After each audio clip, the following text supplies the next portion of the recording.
Hello అందరికీ. Food విషయంలో చూజీగా ఉండే పిల్లల పేరెంట్స్, మెయిన్ వాళ్ళ మదర్స్ చాలా ఇన్నోవేటివ్‌గా ఉంటారేమో అని నా ఫీలింగు. ఎందుకంటే అందులో నేను గూడా ఉన్నాను.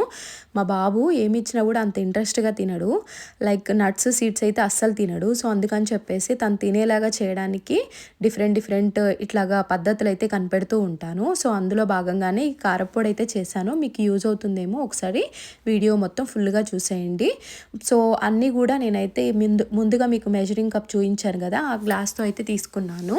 సో, అన్నీ గూడా మాడబెట్టొద్దండి. జస్ట్ వేడి టచ్ అయ్యేలాగా మంచిగా స్లో ఫ్లేమ్‌లో కుక్ చేసుకోవాలి, ఫ్రై చేసుకోవాలనమాట. సో, ఏది గూడా ఎక్కువ డీప్ ఫ్రై చేయొద్దు.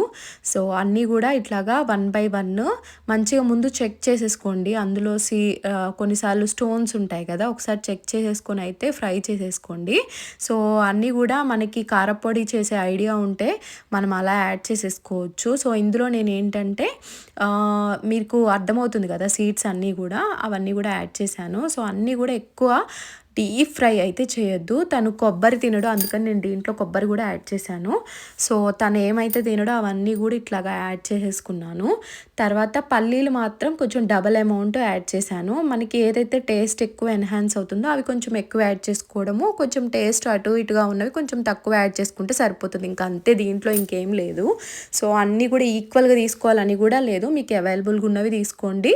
సో, కొంచెం చింతపండుని అది కూడా కొంచెం ఫ్రై చేసి వేసుకుంటే కూడా బాగుంటుంది. బట్ నేను అలాగా వేడి వేడి సీడ్స్లోనే అలా వేసేసాను. మీకు ఇష్టం లేకపోతే కొంచెం వెల్లుల్లిపాయలు, చింతపండు కూడా ఏదో ఒక ఐటెం ఫ్రై చేసేటప్పుడు అందులో లైక్ ధనియాలు, జీలకర్ర అవి ఫ్రై చేస్తాం కదా, అప్పుడు కొంచెం అట్లా వేడి తగిలిచ్చేసి కూడా యాడ్ చేసుకోవచ్చు. దీంట్లో ఏంటంటే ఎండుమిర్చి చేసుకుంటే బాగుంటుంది. ఆ టైంలో నా దగ్గర అవైలబుల్గా లేవు, అందుకని నా దగ్గర డ్రై మిర్చి పౌడరే నేను యాడ్ చేసుకున్నాను. బట్ ఎండుమిర్చి కూడా మంచిగా ఫ్రై చేసుకుంటే బాగుంటుంది.